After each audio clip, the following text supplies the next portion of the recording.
Ayah pun terus berlari tanpa mempedulikan semak samun hutan lagi. Ayah menarik baju aku dari belakang, terus memeluk aku dan berkata macam ni. Hantu tu yang kau ikut atuk, kata dia. Bila akak dah tak tahan sangat, akak just cerit and cakap macam ni. Nanti turun ni kunci pagar ya. Akak terus gerak ke kelas. Tapi bila sampai dekat kelas, akak tengok korang ada. Tu yang akak pelik tu. Akak terus berdebar dan tanya, so siapa yang akak tunggu tadi? Assalamualaikum and hello guys, welcome back to show my channel.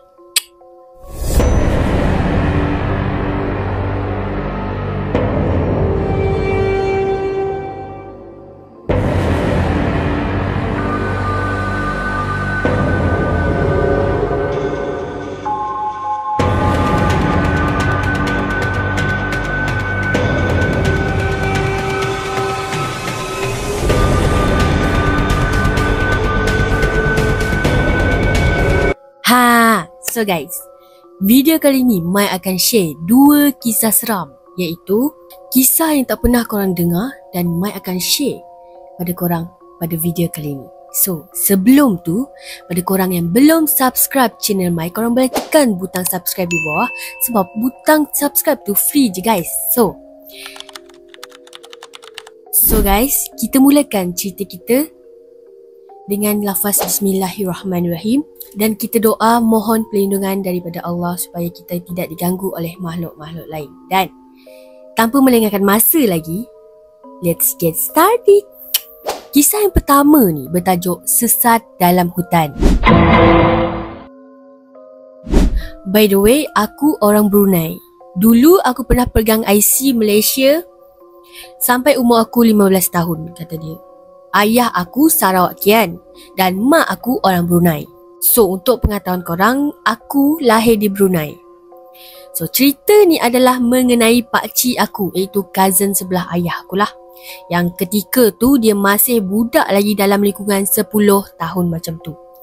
Cerita ni mengenai pengalaman dia sewaktu ayah dia membawa dia masuk ke dalam hutan untuk memotong kayu. So, kejadian ni berlaku dekat Terusan Sarawak, bersempadan dengan daerah Temburong, Brunei. So, tanpa membuang masa lagi, jom kita terokai dan ambil iktibar dengan cerita aku ni. Aku dalam cerita ni ialah pakcik akulah, kata dia. So, waktu dulu ayah aku ni kerja sampingan dia ialah nelayan.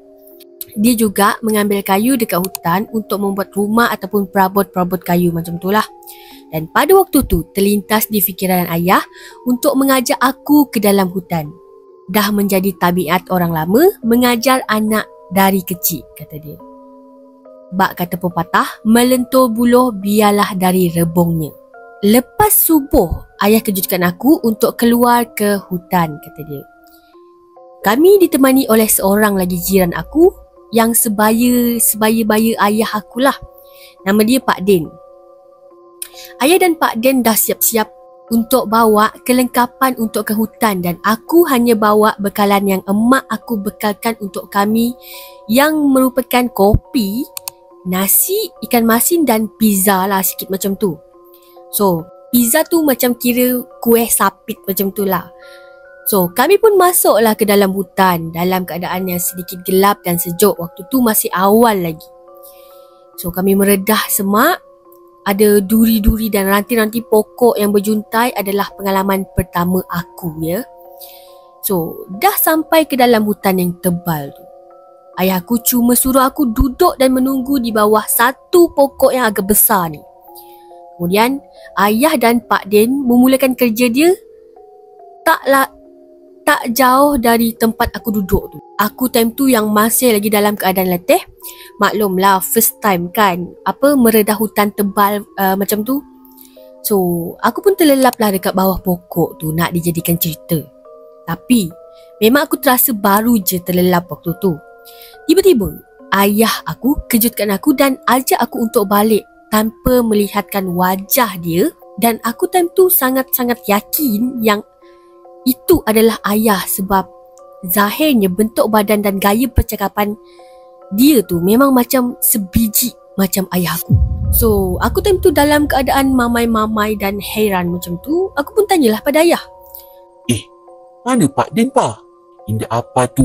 Mulih tah kita ni saja dulu. Aku pun ikutlah ayahku yang beria-ria mengajak aku pulang tu. Tapi, dalam perjalanan tu, aku rasa macam pelik sebab macam dah tersedia jalan lapang dan bersih dari daun-daunan. Tak macam sebelum ni, kami bertiga masuk sebelum ni. Aku pun heran lah, kenapa jalan balik ni macam lapang, macam dipermudahkan lah macam tu. Sedangkan pada mulanya kami datang tadi punyalah susah meredah ranting, duri-duri, akar pokok semua. Lantaklah dalam hati aku. Mungkin ini jalan keluar yang lain kot, kata aku. Sebenarnya yang menyerupai ayah aku tu adalah hantu hutan. Memang glamour di kalangan tentera yang selalu masuk hutan terjumpa dengan hantu-hantu macam ni. Hantu ni memang sempurna menyerupai orang yang hantu ni nak serupai lah. Dia tak kisah nak menyerupai siapa-siapa. Dia boleh menyerupai siapa-siapa je. So, tapi dia cuma tak ada lekuk di antara hidung dan mulut. Jadinya hantu ni memang tak akan menunjukkan muka dia dari hadapan, kata dia. Kerjanya memang hanya ingin menyesatkan orang yang masuk hutan. Ayah yang betul-betul ayah aku dan Pak Din ni sedar yang aku tak ada lagi dekat pokok tadi aku duduk tu. Ya udah ni, kena bawa lari tah ni. Baik tah kita ni cakah menuntuti Din. Ayah dan Pak Din berdoalah serta bertawakal dan mula menjejaki aku mengikut firasat ayah je waktu tu. Sebab memang waktu tu ayah tak nampak kesan jejak kaki aku langsung waktu tu. Aku yang dari tadi ikut berjalan di belakang ayah ni pun berasa lapar. Aku pun katalah, Pak, boleh kita ni berehat sekejap kah? Lapar parutku sudah. Makan kita ni dulu yang mama batakan tadi pagi kata aku pada ayah. Bah, miring tah kita ni dulu. Kata ayah tanpa memandang muka aku. Aku yang mula hendak duduk ni terpandang satu pokok rendang yang akarnya seakan-akan kerusi macam tu. Pa, baik pulang duduk di sana tu, bisa ada macam kerusi. Aku mencadangkan kepada ayah aku ni tadi untuk duduk di kerusi yang tersedia dekat sana lah. Ui, kenapa kau sabut tu dalam hutan? Indah dapat batu? Aku tersentak kerana ayah meninggi suara kepada aku. Mungkin benar benda tu tak boleh sebut dalam hutan. Bisik aku yang masih mentah tentang dunia waktu tu. Aku pun mulalah menjamah makanan yang dibekalkan untuk kami tu. Ayah tu juga pun makan sekali dengan aku. Tapi dalam keadaan tu, aku tak curiga apa-apa walaupun ayah tak melihatkan wajah dia waktu tu. Tak sangka juga hantu boleh makan ikan masin, kata dia dalam hati.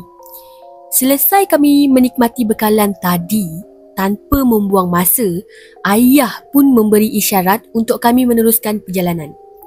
Macam biasa, jalan yang kami lalui tu macam teratur dan bersih layaknya seperti trek basikal dalam hutan, kata dia.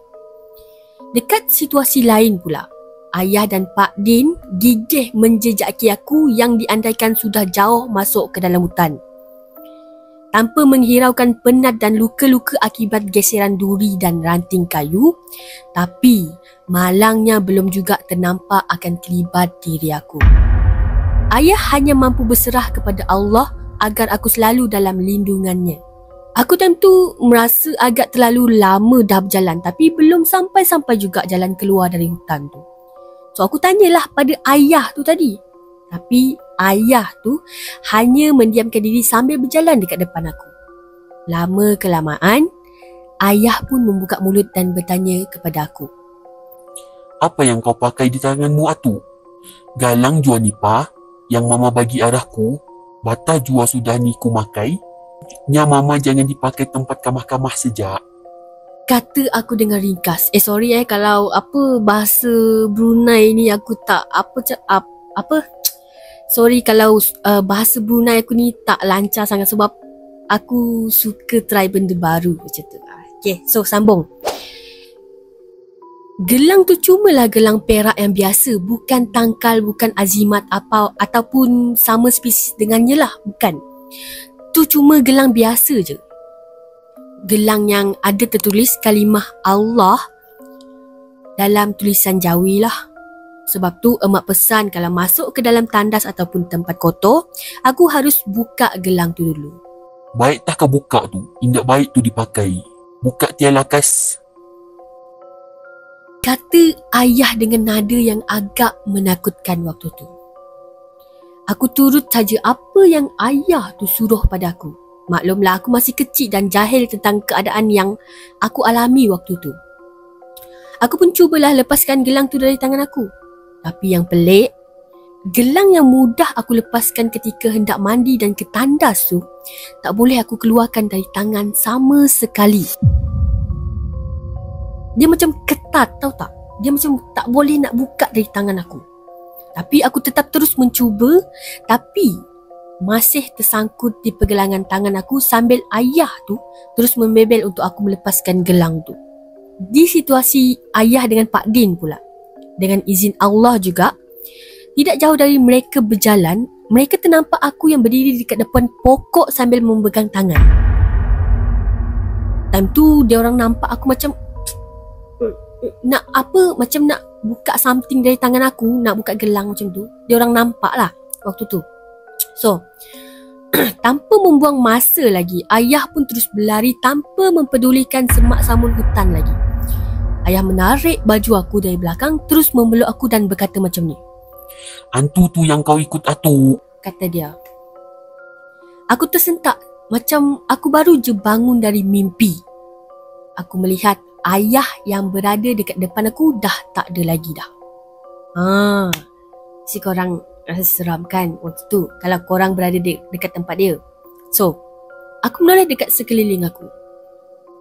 Ia kembali semak dan seperti tak ada tempat untuk aku hendak berdiri. Macam semak sangat. Dan jalan yang lapang aku tengok tadi dah hilang dari pandangan aku. Lepas kejadian tu, kami pun betul-betul tersesat. Hampir 3 minggu kami berada dekat dalam hutan. Pihak Polis Sarawak membantu mencari kami atas laporan kami dah lama tak balik ke rumah. Dengan kerjasama pihak Polis Brunei, kami dijumpai di dalam hutan Brunei. Kami sangat-sangat tak sangka penangan hantu hutan tu sampai macam tu jauh kami tersasar disebabkan oleh dia. Akhirnya kami pun dikembalikan ke kampung halaman kami oleh pihak Polis Brunei. So, sebagai penutup dekat sini, kejadian ni benar-benar terjadi tanpa tambahan ataupun rekaan cerita semata-mata. Kita ambil iktibar dalam pengajaran dari cerita ni. Sesungguhnya apa yang dikehendaki oleh Allah, itulah yang terjadi. Walau hanya secara spontan tersebut perkataan kursi, Brunei sebut kursi tu kerusi, kerusi tempat duduk tu, pun sudah cukup untuk menggentarkan syaitan. Apalagi jika menghayati isi kandungan ayat kursi tu yang sangat mulia. Dan mengenai gelang tadi, serius, ianya bukanlah sebagai azimat ya. Itu hanya sekadar perhiasan yang sengaja ukirkan nama Allah. Memang tak mempunyai kuasa apa-apa pun terhadap gelang tu. Tapi dengan izin Allah juga, dia menjadi benteng terakhir untuk pakcik aku yang hampir disesatkan. So, terima kasih sebab sudi mendengar kisah aku. So tu kisah yang pertama dari video kali ni. So kita ke next kisah pula. Let's get started. So kisah yang kedua ni pula bertajuk 3 Sekawan dan Warden. Macam biasa, nama aku Ila, bukan nama sebenar. So, aku akan cerita serba sedikit kenangan yang mula aku teringat satu persatu ya. Ada satu petang tu yang aku rasa bosan sangat. Aku, Nini dan Zizi terbaring atas katil dan memikirkan apa aktiviti yang kami perlu lakukan petang tu. Tiba-tiba Nini bersuara. Weh Ila, Zi, apa kata kita buat aktiviti? Kita pergi dom ke dom dan minta baju kotor untuk kita basuh. Baju dan seluar je lah. barang kecil diorang tak payahlah kita sibuk nak cuci kan. Aku dan Zizi ketawa terbahak-bahak sebab memikirkan pendapat Nini tu yang begitu baik sehingga sanggup untuk membantu orang lain di waktu lapang ni. Lucu juga sebab terlampau bosan tak tahu nak buat apa, so macam tiba-tiba terfikir nak tolong orang cuci baju. Zizi pun bersuara. Dia cakap, baik sangat lah kau ni. Dah bosan sangat ke sampai tak ada aktiviti lain selain dari tu? Time tu, aku mulai terdiam dan menganggap pendapat tu adalah sewajarnya untuk menghilangkan kebosanan waktu petang tu. Waktu tu, weh Z, okey juga pendapat ini tu. Jomlah, lagipun kita ni memang bosan sangat dah ni. So, lepas tu bermulalah episod di mana kami pergi dom ke dom untuk mengambil baju kotor mereka dengan baik hati. Bila kami dah dapat semua baju-baju tu, kami turun ke bawah sekali ke tempat cuci baju yang paling besar pada pukul 6.30 petang waktu tu. So kalau diikutkan tempat tu lah di mana senior kami terlanggar anak jin yang sedang leka menghisap darah kotor. Jika kita tak membersih secara elok lah. Ada nota kat sini, maaf kalau ayat agak kasar. Waktu dekat bawah tu, Nini dan Zizi ketawa mengejek sesama sendiri sebab terlampau baik untuk membasuh baju semua orang. Waktu tu aku bersuara lah. Korang yang nak kan? So kita buatlah sama-sama. Aku, Zizi dan Nini waktu tu mengagihkan sama rata baju-baju tu sama baju-baju tu masing-masing lah. Pada waktu tu Zizi menyanyikan satu lagu ni. Maaf aku tak ingat lagu tu, tajuk dia lagu apa. Masa tu aku dan Nini pun turut mengalunkan lagu tu sambil ketawa sebab Zizi mengalunkan lagu tu sambil dia menari zapin. Mungkin lagu zapin kot agaknya. Sedang kami ketawa mengekek-ngekek tu, tiba-tiba Nini minta kami untuk diam sekejap. Masa itulah kami terdengar hihihihihihi. Satu helaian tawa yang halus tapi panjang ibarat dia menyertai juga perbualan kami waktu tu. Zizi pula boleh terlepas cakap dan tanya macam ni. Weh, siapa tu? Kakak senior ke? Jangan main-main. Padahal bila tengok jam dekat dinding dah menunjukkan pukul 7 petang lebih. Kiranya dah maghrib lah. Tiba-tiba Zizi pun cakap macam ni. Kau ni mana ada orang dekat asrama ni? Kita je sini kan? Semua orang pergi surau untuk solat maghrib. So Zizi pun jawab lah. Lah manalah tahu ada orang lain. Kak Den? Kak Den tu warden asrama Kak Den bukannya naik cek satu-satu pun, kata Zizi. Dah lah. Mungkin kakak senior sibuk kacau. Kau ni penakut lah. Kami pun terus mencuci baju tu sampai habis. So sekarang, masa kami untuk menyidai semua baju-baju tu dekat ampaian. So aku katalah pada mereka berdua ni, kita mandi siap-siap, naik atas solat sama. Lepas solat kita sidai sama-sama baju ni. Zizi dengan Nini pun setuju dengan cadangan aku tu. Kami pun mandilah apa semua, bersihkan diri apa semua, naik atas untuk menunaikan solat maghrib. So time tu jam menunjukkan pukul 8 malam. Waktu ni sepatutnya waktu prep untuk ke kelas dan buat ulang kaji semua. Tapi kita orang menyorok dalam asrama sebab kita orang nak sidai semua baju yang banyak tu.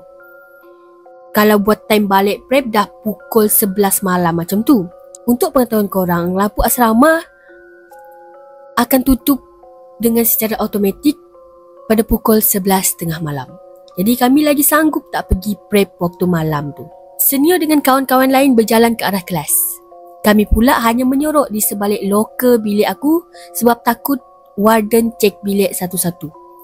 Dalam pukul 8.30 malam macam tu, kami keluar dari bilik dan turun ke bawah pula. So kami turunlah ke bawah. Tiba-tiba, seorang warden ni nampak kami berlari ke tingkat bilik kami dan terus jerit memanggil kami untuk turun ke bawah. Biasalah kalau dah tak pergi prep kan, confirm kena rotan punya. Sampai dekat depan warden, Kak Den melihat kami dengan hairan. So dia tanyalah kami dengan nada yang marah. Mana kawan kamu lagi seorang? Aku, Zizi dan Nini dah pelik dah waktu tu. Dan kami pandang antara satu sama lain. Kami bertiga je ni kak. Dari petang tadi memang kami bertiga je. Mana ada 4 orang? Siapa seorang lagi? Tapi Kak Den tu masih marah dan cakap, waktu korang lari menunduk tu, ada seorang budak belakang kamu, tapi dia tak tunduk. Sebab tu saya nampak korang. Kami time tu dah meremang habis dan pandang satu sama lain. Kak, seriously lah, kita orang bertiga je ni kak. Tak ada orang lain dengan kita orang. Agak-agak lah nak bergurau kak. Aku bersuara untuk pertahankan dan hilangkan rasa takut kita orang. Muka kakak warden tu dah pelik dan dah lain dah waktu tu. Disebabkan dia nak hilangkan takut dia bersuara. Tak apalah, aku temankan korang sirai baju tu. Tapi ingat, ni last warning Last warning. Kalau korang buat lagi sekali, korang tidur dekat padang asrama tu. Time tu, aku, Zizi dengan Nini menarik nafas lega. Korang terus bergegas ke ampaian untuk menyidai ke semua baju tu. Lepas tu, kakak warden tu menyuruh kami naik ke bilik masing-masing, ambil beg dan pergi juga ke prep pada waktu malam tu. Nak tak nak kami kena juga pergi prep lah. So esok harinya pula kami dipanggil oleh kakak warden dekat bilik dia. Ila, Zizi dan Nini, semalam kenapa korang tinggalkan kakak? Kak Den tanya macam tu pada kami.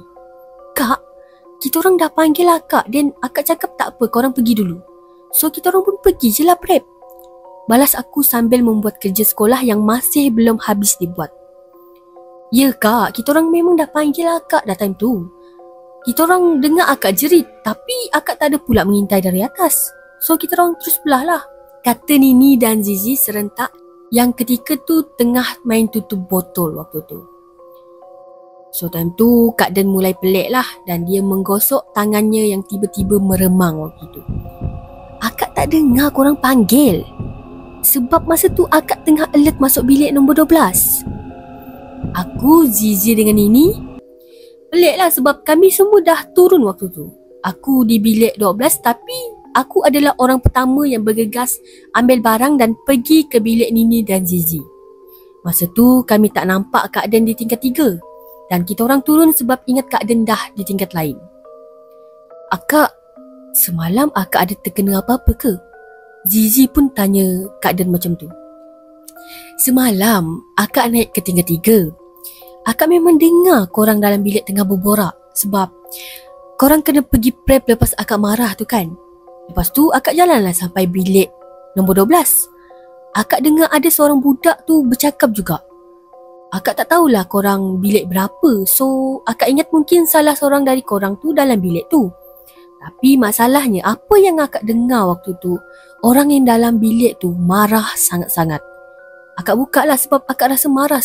Kenapa dia nak marah sangat sampai macam tu? Akak tak ada pun denda korang apa ke kan? Kak Den cubalah terangkan apa yang dia lalui waktu tu. Aku, Zizi dengan Nini pun mula meneliti cerita yang Kak Den cuba sampaikan. Dan aku time tu dah tutup buku lah untuk fokuskan apa yang Kak Den cerita ni.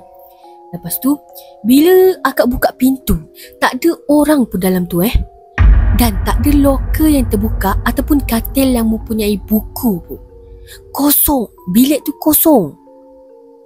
Tapi dekat hujung katil sana, akak nampak ada sepasang mata yang memandang akak. Dia menyorok dari akak. Akak pun tanyalah, "Hello, siapa tu?" Tapi dia tak jawab, malah dia makin ke belakang ke arah dinding. Akak terus cakap, "Akak tak marah. Dah cepatlah siap-siap pergi prep. Akak tunggu awak dengan kawan-kawan lain dekat bawah So akak pusinglah ke pintu. Bila akak pusing dekat pintu, akak dengar bunyi katil bergerak ibarat macam sepasang mata tu bangun dari katil. Akak ingat mungkin dia nak ke loker lah. So akak terus je lah berjalan keluar dan akak tutup pintu tu tanpa menoleh semula.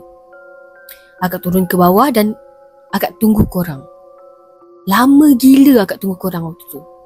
Pintu bilik 12 tu memang akak tengok dari bawah dibuka dan ditutup semula ibarat korang keluar dari bilik tu.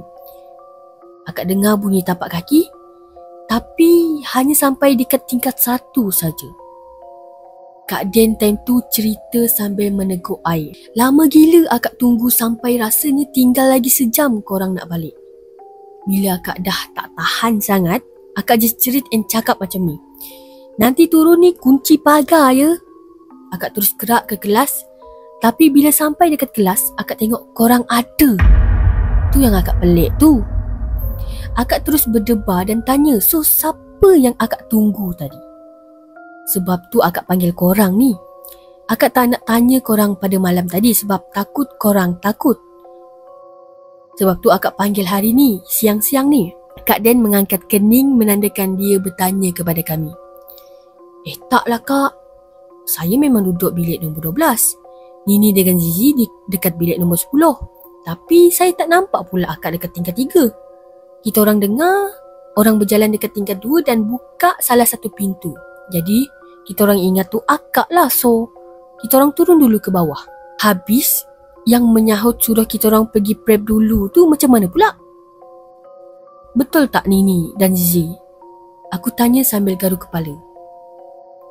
Betul kak, kita orang pun dengar. Nini dan Zizi mengiyakan apa yang aku cakap waktu tu. Akak pun tak tahulah. Sebenarnya akak banyak je kena kacau macam ni. Tapi akak ingat adik-adik asrama yang menyakat. Tapi bila 4 malam semalam akak betul-betul terkejut Kak Den mula dah. Muka dia mencuka waktu tu. Aku, Nini dengan Zizi pun duduk berdekatan dengan Kak Den dan kami minta maaf. Kak Den peluk kami bertiga sambil berkata, tak apalah. Nak buat macam mana kan, itulah lumrah duduk asrama ni. Akak bercerita dan dalam masa yang sama, tanya juga sebab takut korang ada kenakan akak ke apa ke. So kami pun senyumlah sambil menggelengkan kepala untuk menidakkan kami tak kenakan Kak Den pada waktu tu. So lastnya kami berlalu keluar dari bilik kerana dah sampai waktu prep petang. So pengajarannya dekat sini, korang yang duduk asrama tu jangan sesekali ponteng prep kalau korang tak nak kena ganggu macam ni. So kalau korang suka video kali ni, korang boleh like, komen and subscribe channel My, okay? Supaya korang tak tertinggal kisah-kisah seram yang akan share selepas ini. So, bye-bye. Assalamualaikum.